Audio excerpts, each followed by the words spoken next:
लोकसभा चुनाव के नतीजे 4 जून को आने वाले हैं, लेकिन उससे पहले एग्जिट पोल के नतीजों से विपक्ष के सपने चूर चूर होते दिखाई दे रहे हैं।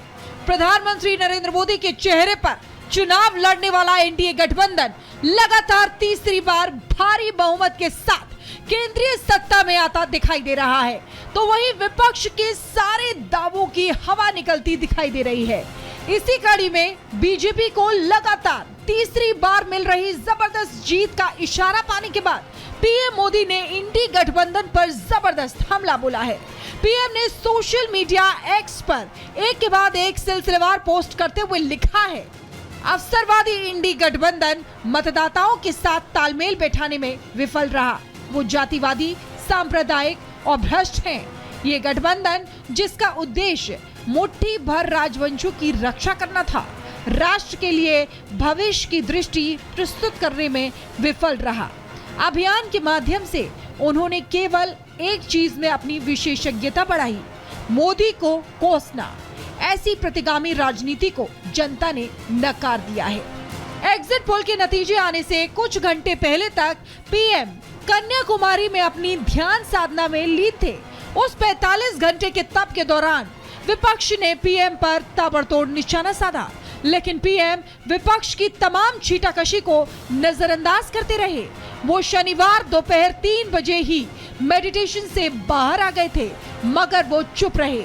लेकिन जैसे ही एग्जिट पोल के नतीजे आए, प्रधानमंत्री नरेंद्र मोदी ने अपनी चुप्पी तोड़ी और विपक्ष को लपेटा भी और कार्यकर्ताओं को आभार व्यक्त करते हुए देश की जनता को दिल से धन्यवाद देते हुए ट्वीट किया, मैं विश्वास के साथ कह सकता हूं, भारत के लोगों ने एनडीए सरकार को फिर से चुनने के लिए रिकॉर्ड संख्या में मतदान किया है। उन्होंने हमारा ट्रैक रिकॉर्ड देखा है कि किस तरह से हमारे काम ने गरीबों, हाशिए पर पड़े लोगों और वंचितों के जीवन में गुणात्मक बदलाव लेकर आया है। वहीं एग्जिट पोल की बहस से दूरी बनाने का फैसला लेने वाले कांग्रेसी नेता एग्जिट पोल का नतीजा आते ही बेचैन हो गए। उन्होंने एक तरफ जहां एग्जिट पोल पर बहस के फैसले पर यू टर्न मार दिया, तो वहीं दावा धराशायी होता देखकर कांग्रेस नेता जयराम रमेश ने एग्जिट पोल के नतीजों को प्रधानमंत्री नरेंद्र मोदी का मनोवैज्ञानिक खेल करार दे दिया।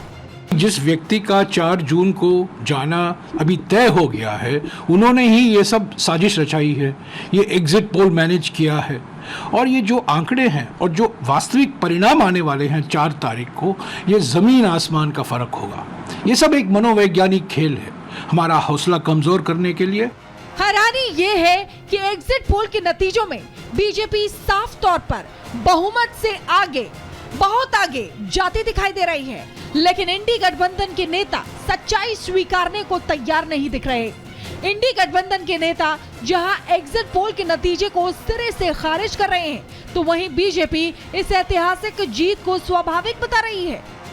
आज नरेंद्र मोदी के प्रति जो आस्था और विश्वास देश की जनता ने व्यक्त की है, उनके गारंटी के प्रति ये दर्शाता है कि विपक्ष की साख अब देश में नहीं बचा है। देखिए, ये तो एग्जिट पोल है, एग्जैक्ट पोल थोड़ी है। ये तो 4 तारीख को मालूम होगा कि क्या होगा क्या नहीं होगा। एग्जिट पोल पे भरोसा नहीं किया जा सकता। 4 तारीख का हम इंतजार करना चाहेंगे। जो एग्जैक्ट पोल आएंगे उसमें हमें पूरा विश्वास है कि हम लोग 295 से ज्यादा सीट लेकर के सरकार बनाने जा रहे हैं। बेशक एग्जिट पोल के नतीजे से बीजेपी नेता उत्साहित हैं। सभी एक सुर में इसे पीएम मोदी की जीत बता रहे हैं, तो वहीं दूसरी तरफ विपक्ष खुद को किसी तरह संभाले हुए दिख रहा है।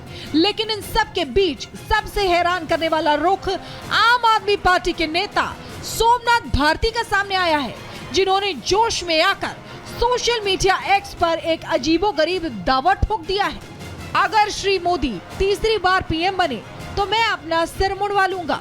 4 जून को सभी एग्जिट पोल गलत साबित होंगे, मोदी जी तीसरी बार प्रधानमंत्री नहीं बनेंगे। अब सोमनाथ भारती सिर मुड़वाएंगे या विपक्ष का दावा सच साबित होगा, इसका पता तो 4 जून के रिजल्ट के बाद ही पता चलेगा। लेकिन वार पलटवार के इस दिलचस्प खेल में तमाम एग्जिट पोल एक ही संदेश देते नजर आ रहे हैं, वो ये कि देश में एक बार फिर महानायक की सरकार बनने जा रही है। Bureau report, Republic Bharat.